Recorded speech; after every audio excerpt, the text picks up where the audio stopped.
Hi, Joe. Hi. Oh, you look really different without your glasses on. Do I? Yeah. Eyes are You still you beat. can keep them off if you want. It's All right. Oh, and I forgot my coffee and everything. This is what's great about Wi-Fi and iPads and all that. All right. So yeah, we can keep talking, and I'm just gonna go get a coffee. oh, that works out perfect. This is gonna be completely uninteresting to people. Hey, you. I'm Allie Tome. You're listening to It's Supposed to Be Funny, caricature podcast.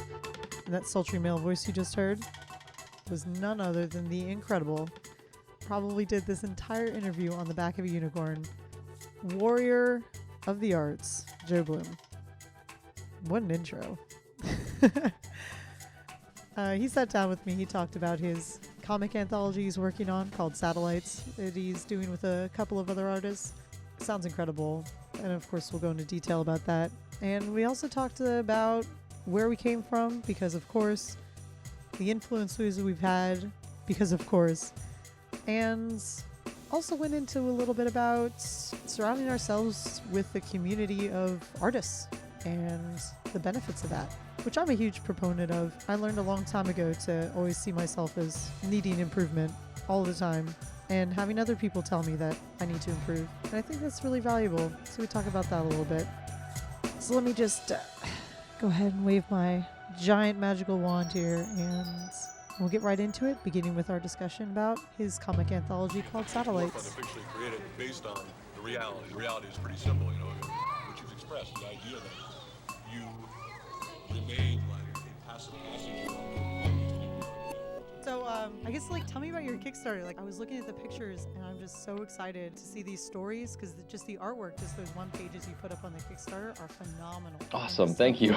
Yeah, I'm really excited. Well, I didn't do a lot of comics growing up, and I didn't read a lot of comics growing up. But obviously, with illustration and caricature and storytelling on any capacity, whether it's through something like this podcast that you're doing, or working in animation or children's books, you have this urge to tell stories and to illustrate. And I have a lot of friends here that are into comics, and I've never been into them, but I appreciate them. Yeah. So when Moonbot Studios was formed, and that's, again, Moonbot Studios was formed by William Joyce and Brandon Oldenburg and Lampton Enix, but it was really built around Bill Joyce, who did Roly Poly Oly, Meet the Robinsons, Rise of the Guardians, Robots, all that stuff, because this is his hometown. I came down here to freelance and do some storyboards, and I've met him, fell in love with the energy that he has and the project we started on, which we won an Academy Award for in the long run, and I felt the need to stay here, so I've been here for about almost 6 years now. But at the beginning, it was me and my friend Adam Volker. We were the only two artists here, and we saw some comic anthologies popping up. It became sort of a little surge around 2009, 2010, I think. There was some that some artists at Animation Studios put together, like one called Flight. There was one called Out of Picture. There's a couple called The Anthology Project, and that's by artists named Joy Ang and I think Nick Thornbury. That's also when Kickstarter started happening, and so we just immediately said, all right, we're going to do a comic collection. We're going to do it through Kickstarter. It'll be easier. And I had been self-publishing. I learned through some friends how to put out some books on my own and control them without worrying about a publisher, and I really enjoyed that process because you get to control everything, and it pays for itself if you can put a little bit of money up front. Right. So I published my first book, Rejects, right before then, and then I published a couple other books through friends under a little imprint that I came up with called Art Squared Publishing.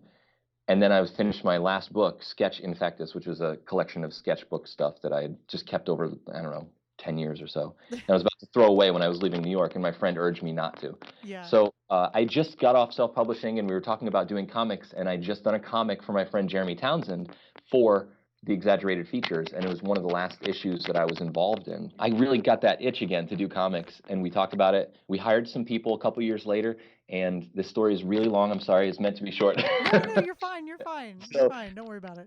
We hired a bunch of artists at Moonbot, and we started to grow and take on some other projects. And then I realized that about 3 or 4 of the artists we hired were way into comics, and they wanted to do that for a living.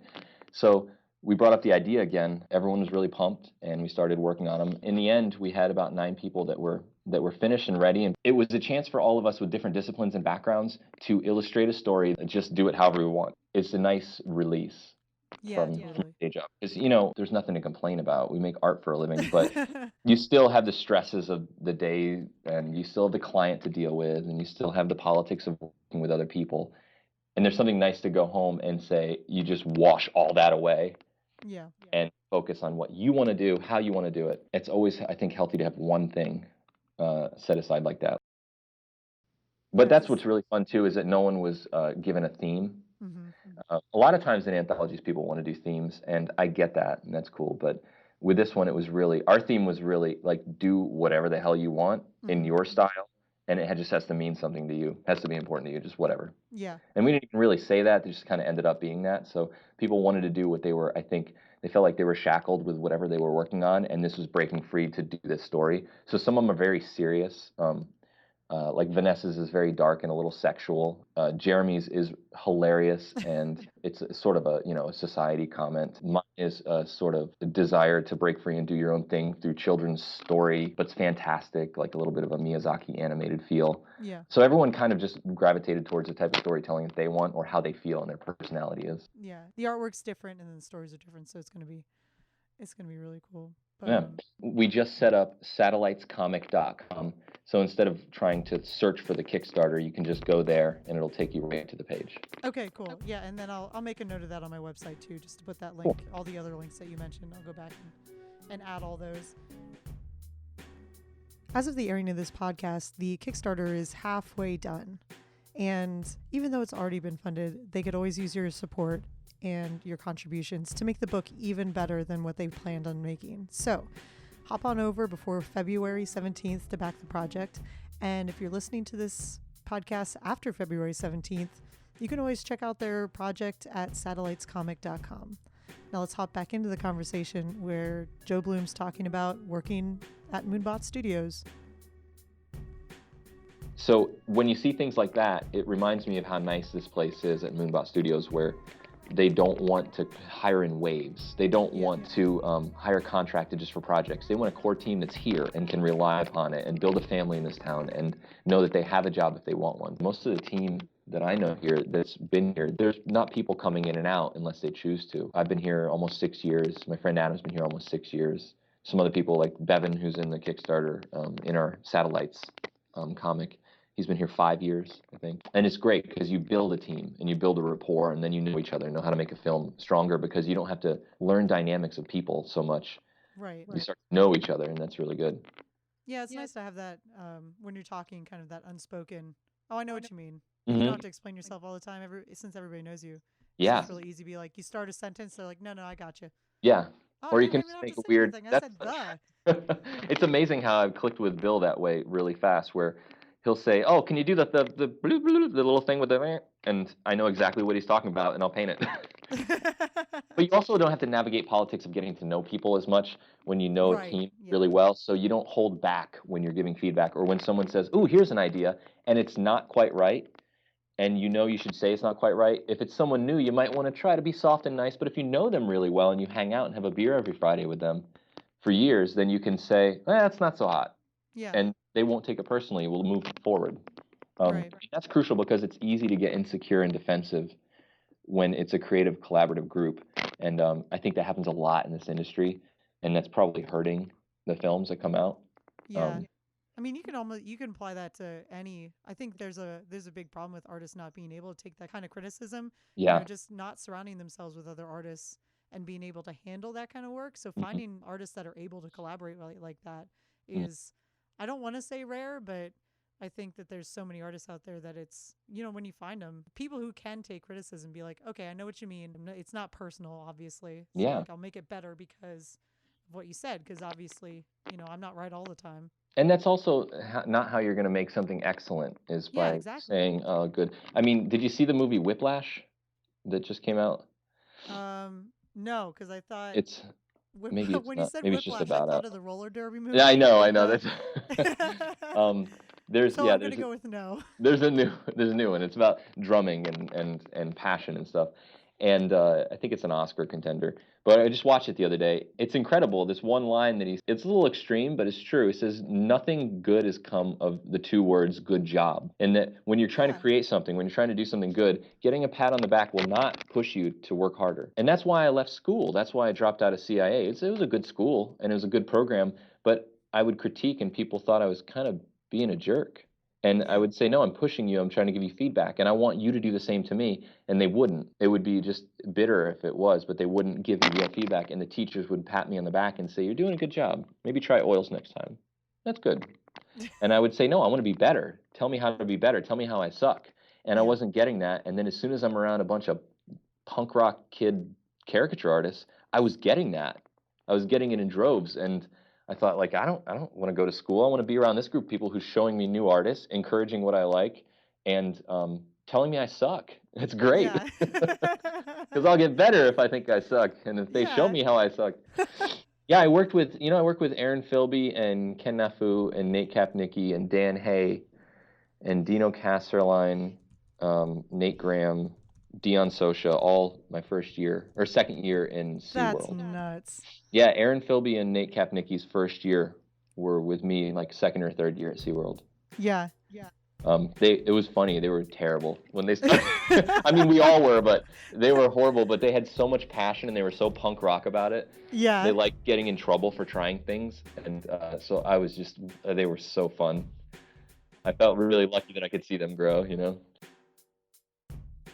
Right after he got done talking about his retail background, we inevitably got into his publishing projects, which included his book called Rejects, which is a compilation of his rejected retail sketches that he did when he worked in the amusement parks, and also into a book that he published by Dan Hay called Blubber Lubber, which is a compilation of Dan Hay's sketches. And so we'll pick back up with that. That's the only reason I know about Dan Hay is because of that book. Yeah. Like, that's how I found out about him. I think it was Sean Gardner had it. Yeah. So, and he's like, Allie, you have to check out his stuff. Like, it reminds me of your stuff. And I looked at him like, oh my gosh, this guy's awesome. So, like, that's Yeah. how I know Dan Hay's name is because of that book. Well, all the drawings in the very back of Rejects that are a little more extreme, drawing all the artists that I worked with, that was because of him. One day Oh, he wow. asked me, he saw me drawing someone and I was trying to get it right. Mm-hmm. And he kept asking me, why do you keep saying you're trying to get it right? And I said, because, I have a picture in my head of how it needs to be. And he kind of shrugged and he was always like, I don't know, whatever. And so I said, why? What are you thinking? He's like, I don't know. I kind of want to ask you a question, but I don't know. And I said, no, go ahead. Do you think there's like one correct answer with a caricature? And I don't know, I was 23. So I Yeah. said, yeah, of course there is. If you figure everything out and see a person the right way and practice it and everything, there's one formula that will really work that you can aspire to. And he's like, I think you're wrong. I think there's a million ways to draw everyone. I was like, really? What? And then he said, yeah. And then he drew me that day, and it looked completely different from the other drawings of me that he had done. Yeah. But it still looked like me. So then Mhm. that was a virus in my head. I had to try to figure out, okay, so what is it that I can do with each drawing that's completely unique to that drawing in that moment? Just one idea, express it, get a likeness. And then the next time, if it was the same person, just try something totally different. And so I started trying to do that. And Yeah. in the back of Rejects, you'll see like my friend Nate Graham. There's a couple pages where the same person is on two different pages next to each other. And that was an experiment to say, this day I'm going to draw this person, and then a week later I'm going to draw the same person. I'm going to do it totally different, and I want them both to have a great likeness. Yeah. And Dan is the person who taught me that. It's a really good group of people down there. Keep rubbing it in, Joe. Right? Just keep rubbing it in. Right place, right time. Yeah. And I had it's weird. I have so many good memories. Like I only had one root canal and had one tooth pulled and replaced in my entire life. And it started hurting when I was at I think the New Jersey park where Stacy was it Sesame Place or something? Yeah. That's her park. I was there for like 2 or 3 days, and Bo was giving me such a hard time, and I was drawing, and I'm like, oh, I don't want to be here. So I started, it's like sad, crying, cracked tooth in every drawing, Yeah. just as a test. And Stacy went and got me some ibuprofen, but it didn't do anything. And as soon as I got back to Florida, I had a root canal. It's just funny, all those associated memories with those trips, because there's so many great people that I met through that are still such good friends. Like at the Yeah. caricature convention this year, I went back and I saw Stacy across the room. I only really know Stacy through friends and through these like 2 days or Right. 3 days at the park. That's how we really know each other. That's it. Yeah. But it's like an old best friend. We just ran up to each other and hugged each other, and that's what's amazing about having worked in the theme parks, as I'm sure you experienced, is there's Oh, people yeah, that you meet, totally. lifelong friends just like that. Yeah. And you see them, and it's like you pick up where you left off. Those Yeah, conventions. that's how I feel. That's what I got with the fairs, because I sort of had that at the parks, but then I started doing the fairs and stuff, and you just have this intense like 10-day we're living together Yeah. 24/7 kind of togetherness. So you have to be at least be able to work with the people that you're with. But that's where I developed some of my strongest friendships.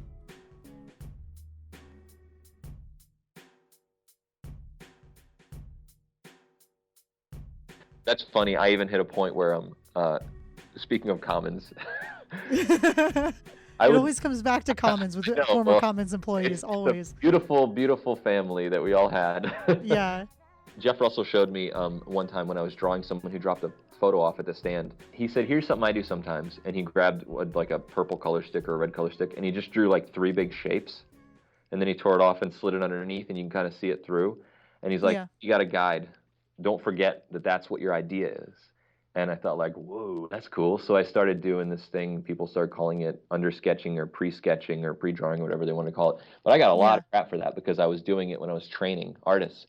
And they were saying it's a crutch for people who don't know what they're doing and pushing it and aren't fast enough. It's wasting paper and it wastes time. And that's all pretty true. But I was at a point where I respected that, but I knew that I wasn't going to continue doing this forever. Or if I didn't approach it the way I wanted to approach it, I was going to quit. Yeah. I'm not going to be in an environment where someone tells me how to do art and I know I'm doing it well. And they're not going to push me more than I push myself. So I don't need to be told how to do it. But there was still that thing where Rich Common would say, "You're not hired to draw a caricature, you're hired to sell a caricature." And I understood that. I admired that, but I had to draw it because I was the artist. So at a Yes, certain that's point, true. I would get in these debates with Dino Casterline about the cost of paper and everything. And we finally worked out a deal where I was paying for extra reams of paper just so I could do free sketches. And we took a little bit out of my paycheck each time we were down reams, and we compromised. Like I was the art lead at the time, but I didn't have any compensation, which sometimes art leads did, but I knew that, and I was okay with it because I knew that I got away with the art that I wanted. Yeah. It's amazing how people are willing to work things out with you as long as you're on their level. Yeah. But yeah, I had to pay for extra paper just so I could do my under sketching. Oh man. Oh, that sucks. But on the flip side, it was always fun to push in the opposite direction. Like because I was seen as a little punk rock when I was doing that to the management, I thought, how do you push back in the same punk rock manner, but prove yourself? I'm going to set the record. I'm going to set the company record. So Yeah. that summer, I set a new company record. It only lasted like a year and a half, I think, or a year. But for the sales in one day, Oh, nice. that was one of those What like was it? crack your fingernails and say, "All right, now leave me alone." Yeah. Oh, it was a lot less then. It was like $1,280 or something. Yeah. People sell ridiculous amounts now, but it was I think the highest might be 2,700 or something like that. insane. That is Yeah. insane. Because But frames and stuff are really expensive. So Yeah. if you start selling frames, you're already up. And the prices might be different now. I don't know. I just know that at the time I was at the front stand at SeaWorld, which was really good at the beginning of the day and really good at the end of the day. Yeah. And I came in early and stayed a little late. I didn't do the most I could have done. The guy who had the company record and had the SeaWorld record was sitting right there next to me, and he's so competitive. His name is Edwin Santana, and he is a great guy, but he's so competitive with working there, and he's all about Yeah. making a dollar. And he drew great pictures. He's probably still there. He does these beautiful drawings that are really fun, and he's very consistent. Makes people really happy. But it was burning him all day because I had him all day long. Yeah. And then I just kind of like started giving him drawings at the end of the day. Like, "No, man, I'm tired. You take this one." He's like, "Bro, you got a company record. You should keep going." I'm like, "No, go ahead." Yeah, And it's I like, thought no, that I'm good. in a weird way I was rubbing it in a little, but I didn't care. Yeah. It was great for Dino to come in and go like, "Oh, you got a new record." I was like, yeah, guess what? I did a bunch of under sketches that day too. Yeah, I even slowed down a little bit. No bigs. I took No 2 bigs. punches, thanks. Yeah. No, people scattered it like the next year though. It's just fun to try to do. It's like trying to flex a muscle and say like, can I do this? Especially when everyone sees you as someone who drags your feet or is all about the art and not about selling. I get it and I can do it because, tipping all the way in one direction, I think that's probably a mistake for anyone to do. There's a lot of artists that I would work with and I think they liked that I would draw really funny and they would try to draw really funny and say like, "Oh, who cares about sales?" But their funny drawings didn't have a likeness or weren't that clean. And Yeah. then couldn't make good sales if they tried. And this isn't knocking them, just saying like they didn't go through that experience and try to understand what the job was. It's the same thing with Yeah. here at an animation studio where we have a lot of things we want to do and a lot of times we work with clients and some are better than others. But at the end of the day, if we're making like a Chipotle commercial, we're making a Chipotle commercial. And we Yeah. probably did with that about as artistic a job as we can do, making it feel like a film that had nothing to do with selling. but it's a message they wanted to tell. But at the end of the day, like if their head of marketing says, we want you to change this one thing, you have to find a way to satisfy both people. I think that's super important. And that's the kind of problem solving that caricature is, that I think has been the most valuable thing I've learned throughout anything I do, is you have to try to figure out how to make yourself happy, make someone else happy, and solve a problem that has boundaries.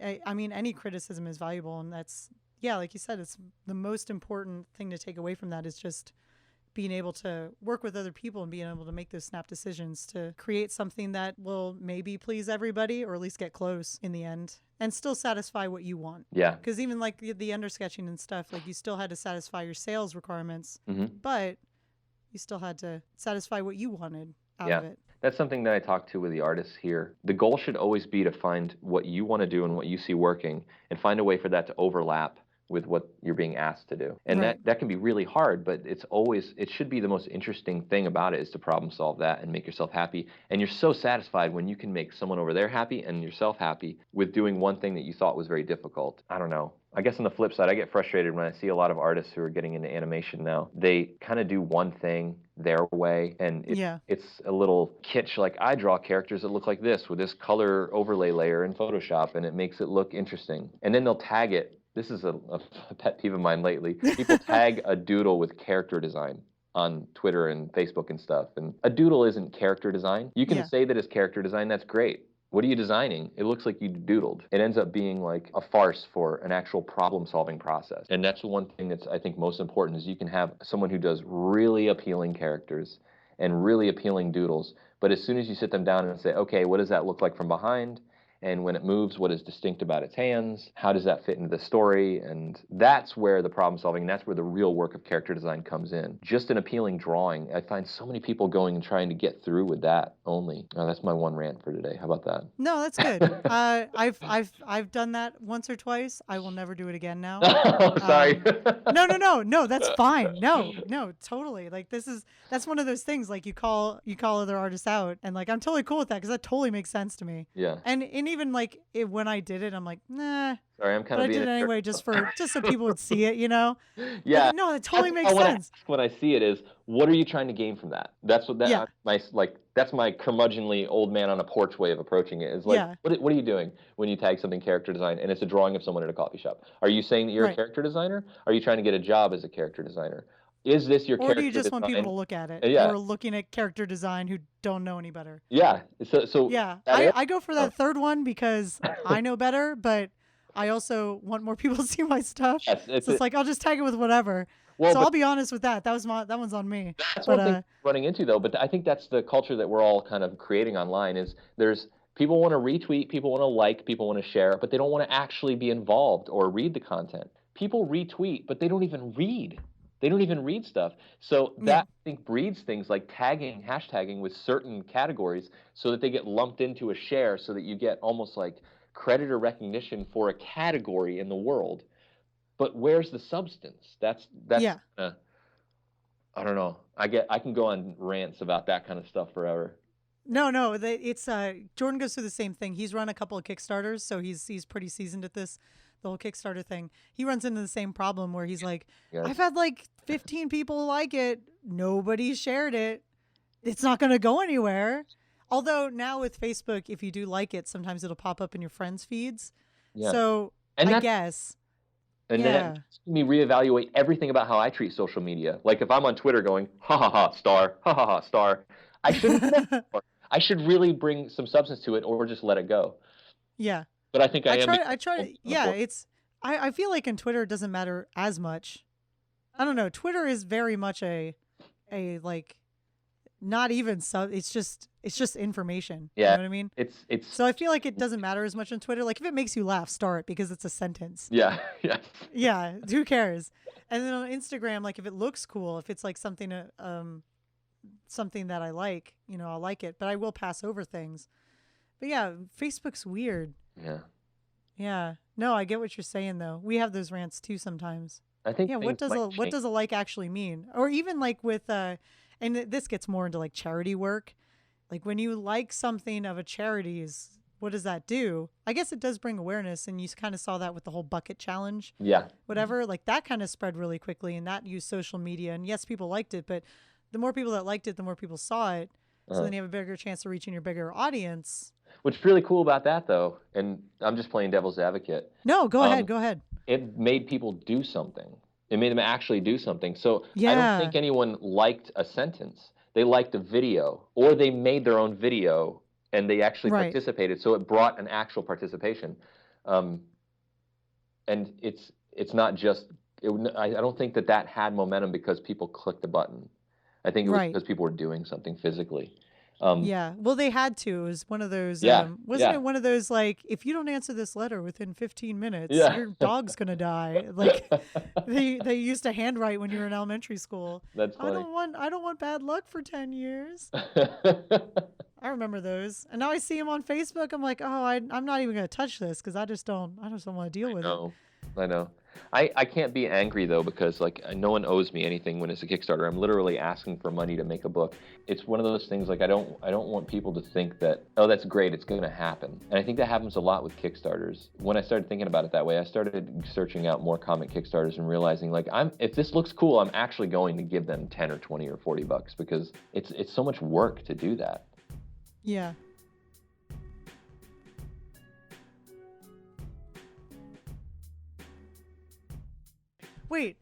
Wait, Joe Bluhm started like commenting on things, and then your Kickstarter came out, and I'm like, that's why he started getting involved. I'm using you all. Does it feel like I don't have a present? A little bit. This is the most I've ever seen out of you ever. But really? Oh, except for like 8 years ago, maybe. It was all the time. Like when I started my blog, it was all about the theme park thing, and I updated every single day. Yeah, but 8 years ago, I wouldn't have known about you. That's true. So I'm not a good person to even ask that question. Yeah. No, like it was just in the past little bit. That's when you started popping up a lot. Yeah. Well, I started realizing how much I appreciate the community of friends that I have. And even if they're not friends, like people like you that I don't know that well, who we have mutual friends, or at least we have a mutual connection with what we do or did or whatever. I started appreciating that because when I was in New York, I was freelancing and I worked in an animation studio and then freelance. And I had a community there. Local. Like I said, I went to Society of Illustrators and I lived near my friend and we made personal projects together. And I started kind of, after a while, pulling out of the caricature and the comic convention circuit. And it's amazing how entrenched and how friendly you get with that group when you're doing it multiple times a year. And then I thought, like, I'm totally going to focus on this animation thing. I promised myself I was going to work on filmmaking, not just commercial animation. And so I was here and I was doing it. And I thought, I'm going to focus. That's all I'm going to do. So I stopped going to the character convention. I stopped going to Comic Cons. I stopped self-publishing. And I stopped doing illustration. I just turned all the faucets off. And I focused on this. And it worked. It worked for us and for me. But then I realized I turned around and all my friends are just not there. Like they went home. And it's like, oh, shit. So then I started trying to blog again. But then when I did, people were like, oh, you're back. No caricatures? And it's well, I'm into, community. They're into very harsh. Character design and concept art now. And and they're all like, okay. Yeah, it's a harsh community. It's if you stop doing caricatures, they're like, why aren't you doing? We don't care about you anymore.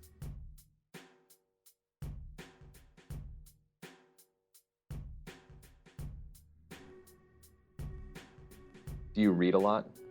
I do read. Do you think that's valuable? Because I read, but I don't read a lot of novels. I don't read a lot of lofty stuff, and I'm trying to. Yeah. And it's not for lack of the ability or not for lack of want. It's just the way things are. I end up doing other things with my time, and then I get into a novel and I'm really into it, but it takes me forever to finish it just because of how much time I put towards it. But I go through this internal debate of I'll read things like I'll read Donna Tartt or I'll read Philip Roth or something, and it feels like it's doing a certain thing. And from a point of view of someone who I now make movies or short films or commercials and I'm involved in writing in some capacity, I read this and I can see what they're doing. It's like I see behind the curtain. Yeah. And I get what they're doing, but a lot of people keep pushing to say, if you're going to write a novel, here, read this. They know what they're doing. And I'm a firm believer, like I said, about asking advice but never taking it. Also, I love the Steve Jobs sort of thing, and I'm starting to really understand this. Anything that is created was created by a person, and there is no perfect way to do it. There's just the way you're going to do it. So I see that, and I kind of want to write how I write. I kind of want to approach things the way I want to, and I don't want people to try to apply their method or an approved sort of process or style to it. But then I think, will that hold me back from getting my first thing out there? I don't know. How Yeah, do you feel about that's a that? tough call. The best thing, and we just had a big discussion about Ira Glass, where he did his thing about, you have to have good inspirations if you want to aspire to be that good. So I think it's important if you're going to read. I don't think you need to read ad nauseum, but what I do think is that you need to read good stuff. So as long as you're reading good stuff and you can recognize good work, you can aspire to be that good. And I Hmm. think it's important to read things that are in your vein of what you like. So I read tons of Neil Gaiman because I find him awesome, Hmm. and a lot of graphic novels, Frank Miller and Grant Morrison and Hmm. and all those greats. And I try to get into the classics as well. So like I love horror, so I read Frankenstein and Oh Dracula, and man, I'm those two are getting through amazing. Dune right now. So good. Yeah. Dracula blew my mind, What drives me and crazy is no one's Frankenstein. made Frankenstein the way it's written. No one's made a movie version of Yeah, that. No one seriously. puts him Why? under the floorboards for 6 months and has him deal with the winter. I want to see Yeah. that. Yeah, I want to see the more humanized Frankenstein. Yeah, Why can't we have that? I don't know. Because that was brilliant. That That's was good that advice was though, beautiful. because Yeah, so I it's don't like think if it you're gonna cook, you want to make sure you have a good palate and taste all the yeah. right foods and understand what you're tasting. I really firmly believe that like if you're gonna read, just read good things. Read people who are acclaimed because they're acclaimed for a reason. Like there's a reason why their stories are really good. Even if different authors come at it different directions, objectively they're still good for a reason. Like Hmm. you can't just do your own thing. Like it may not be objectively good. Like just because like two different genres are two different genres, like Hmm. you could have portraits over here, caricatures are over here. Yeah. There's a reason why this portrait is good and this caricature is good, even if they're in two different veins. Like There's you can something still also tell a good thing. there's something strange to some of the writers that like I mean like a Jack Kerouac or something who sort of does their own thing because of the strength of their vision or their ideas. And I look at kind of on the flip side, but in the same way, like Anthony Bourdain, who just started writing when he was a chef, and he didn't read that much. He's never written, and he decided that he's going to speak his voice the way he talks. Yeah. And I see the strength in that. And there's times when I'll read, like I'm reading American Pastoral by Philip Roth right now, and I that Seeing Behind the Curtains, I see it with Donna Tartt in the book I'm reading, and it's great. But with Philip Roth, which I know people would probably hate me to say this, who are bookophiles or whatever, Yeah. I don't like it. I don't like what he's doing. I don't like that he's squeezing culture in a way that says, I am so Jewish, and here's the details about the Jewish lifestyle as a child. And Yeah. I'm going to go through all the little details about what it's like for a teenage boy to play baseball with sounds and sights and bring you back.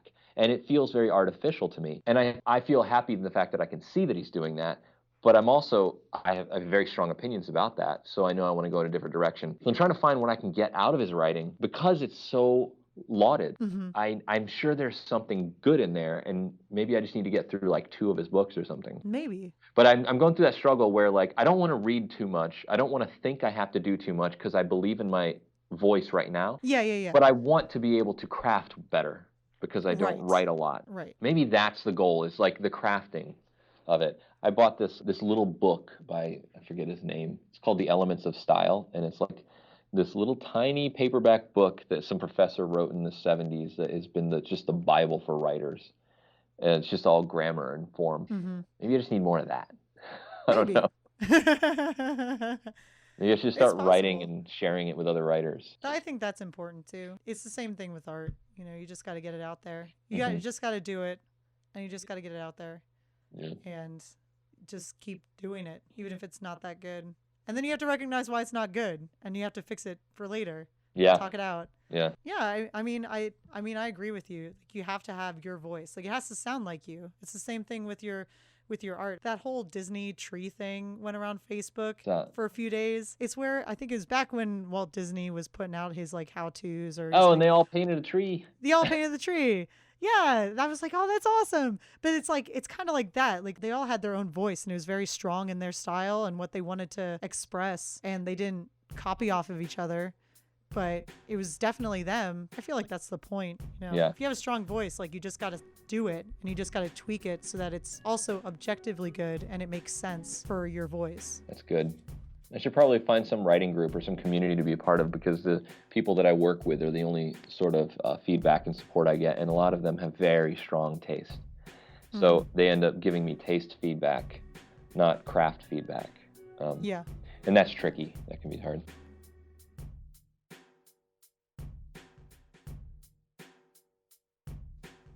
I'll tell you why I don't do it in a retail environment, and I never will again. I was working and training. The last training trip I did, it was at SeaWorld in San Diego, and it was with my friends. It was with Nate Kapnicki, and it was with Bo Hufford, and it was 2 days from being finished with the whole training trip. I was drawing, and it was a typical story that you normally have, where you're drawing someone, and then the husband doesn't like it, but the wife does, and she's the one that's getting drawn. Wasn't a big deal, but the difference was the guy behind me was about 6'8", maybe 300 pounds, tattoos crawling all the way up his shaved head and his neck, a Yeah. big Hawaiian shirt, scars, tear tattoos off his eye. And I learned through conversation that he'd just gotten out of prison, and Yeah.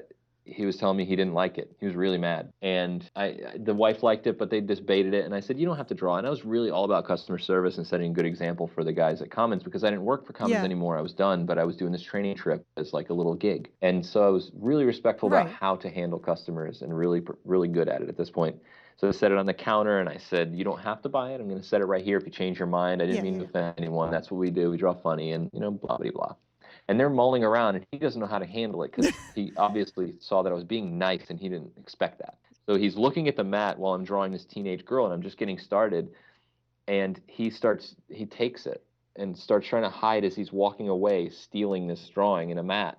And I said, excuse me, sir, if you want to buy that, you can buy it. You can purchase it. But if not, Yeah. I have to keep it here because I did make it. It is ours. What? And he started yelling at me, started freaking out, cursing. I won't use his language, but he was saying that I'm not a nice person, and that I accused him of Wow. stealing, and he's cut people for that, and you should have seen the last guy that accused him of that, and all this rhetoric and this garbage. The girl that I was drawing, this little teenager, looked so paranoid.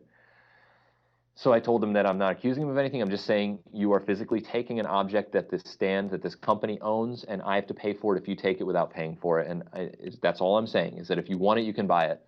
So he slammed it down. He was really mad, walked away. And a few minutes later, as I'm drawing this teenage girl, he comes up behind me and says he's going to come back and cut me. The little girl looked scared. I tried to keep her calm.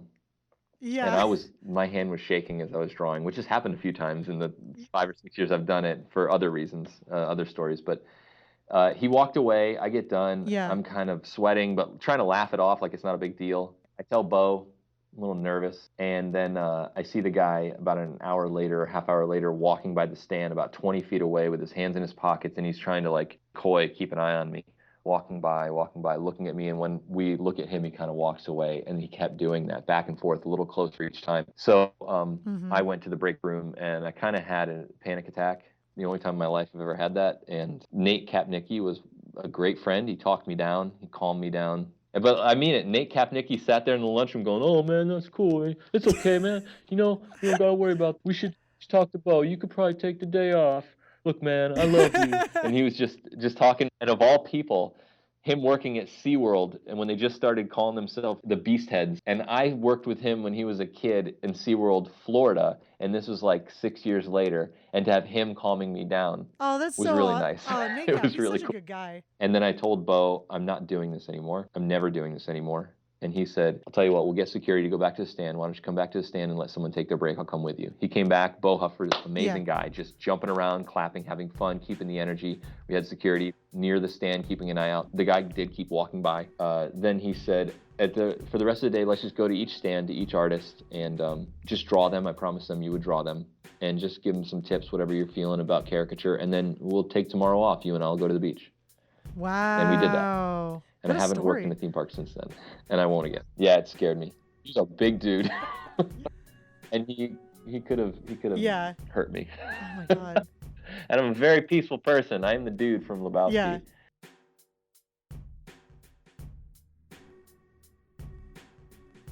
Man, this is fun. Yeah, I like doing these interviews. I find myself talking a lot longer than I anticipated. That's We've been on good. the phone, like almost 2.5 hours? Yeah, probably. Holy crap. Well, No, that's cool. It's good. It was very natural. Yeah, good. I remember hearing in one of your little podcasts that you're like, I love when people tell me that their work inspired me. So this will be my ego inflation for this whole thing.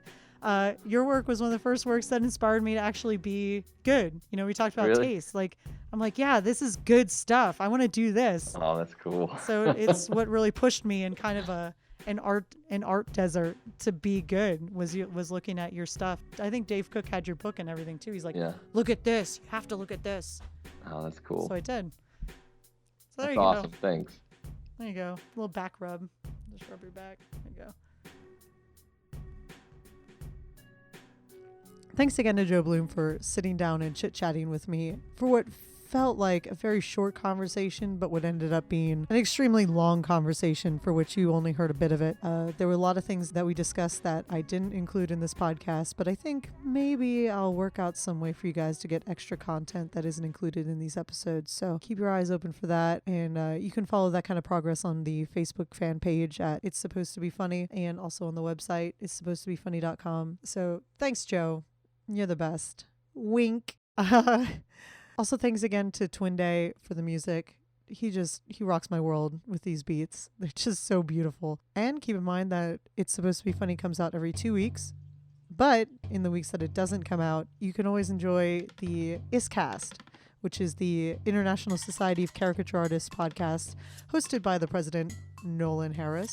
Very cool guy. Check out his podcast on SoundCloud.com, and you can find it there with the name ISCast. So before I end this episode, I had this idea where I would issue a bit of a challenge kind of based upon what we talked about during the episode.